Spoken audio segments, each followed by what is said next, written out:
why, general topic about why and where the inequities are in education, period. And so I talk about how our American education system subtly maintains and reproduces inequalities, and these inequalities, these mentalities are that minority students are not as intelligent as white students, and that nobody's stopping them from, being smart. They're just not doing it. And so these are the type of thoughts that we need to stray away from. We definitely need to instill more equality in our classes. And then I continue to talk about a general sense of inequities for a while. I really don't know what to say. This is really, okay.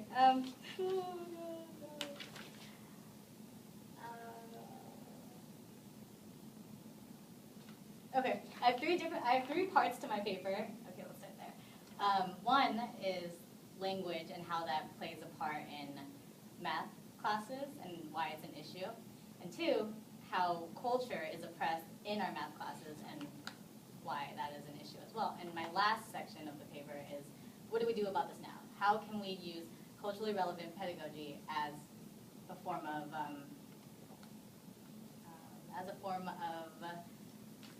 getting our students at the same playing level? So in my language section, I referenced Gutierrez and how she brings about the issues of language in math classes, and how it's difficult for students to understand the math because it's a completely different language if they don't understand the dominant language. And so you guys have read all about that.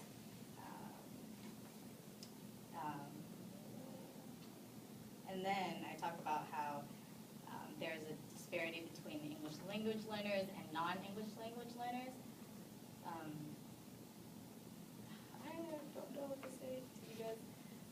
And then I say how the disparity is unfair because you expect English language learners to take the same test as non-English language learners. And so it's unfair. I talk about that. God, this is terrible.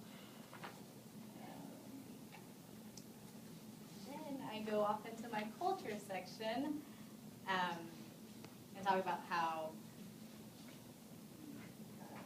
culture is generally oppressed in math classes because math is kind of an extension of English.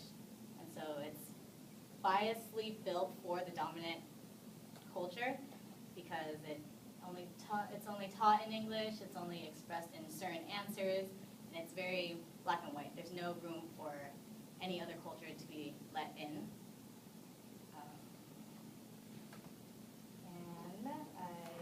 I addressed Maisie Golson's video about about whose knowledge are we actually assessing, and oh my God, I talk about issues with that, and then my what can we do now? I bring up this issue about taking away a sense of shame, and so I reference Bell Hooks. I think you remember that. I referenced her because she brings up a really good point that I never realized in this whole issue with education, that there is a big sense of shame with minority cultures, and that it plays a huge part in how they see themselves and how teachers see them.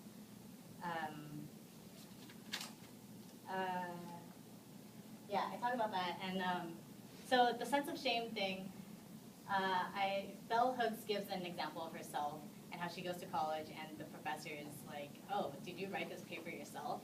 And it's kind of just like, if a professor is thinking badly about me, it makes me feel bad about myself.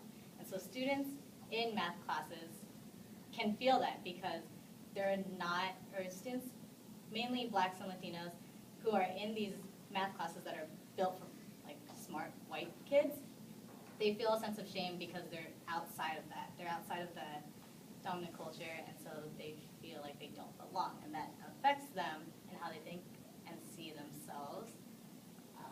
And then I talk about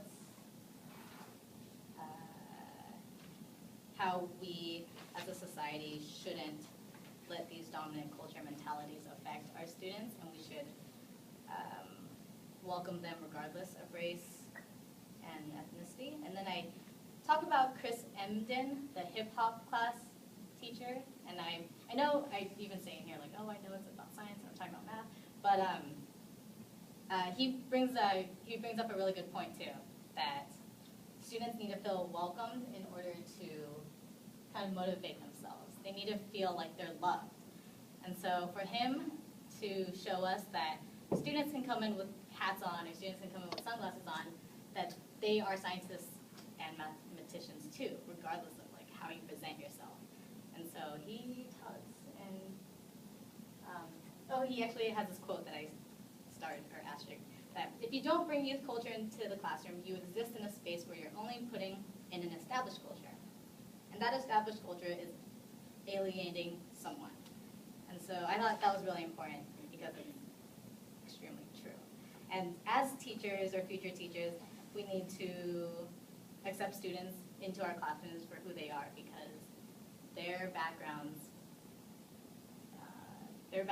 affect teachers as well. And so it's like a two-way partnership. It's not just a teacher that's telling things to their students. And then lastly, I talk about this piece that researched a elementary school in LA, and this piece was mainly focusing on why their school was succeeding in culturally relevant pedagogy, because one of the teachers' main deal with her class was pushing them to see past their answers. And so if one student would give an answer, she'd be like, oh, why do you think that? Or like, give me evidence for, or prove it to me that you understand it. And so she was doing that with her mainly Latino class. And so I thought that was really awesome and interesting. And then he brings up this point where there are 3 components to establishing culturally relevant teaching. That you have to construct solidarity with the students, have them see you as an ally. Like, there's no hierarchy of, I'm the boss, you have to listen to me. It's more of a partnership, and that we work together in a classroom. And then second, seeing cultural differences and going beyond traditional boundaries. And I think that's very important for radical teaching, because we have to resist against dominant culture in order for equity to happen. And so that's cool. And lastly, providing academic challenges. So we need to challenge our students, because if we don't expect much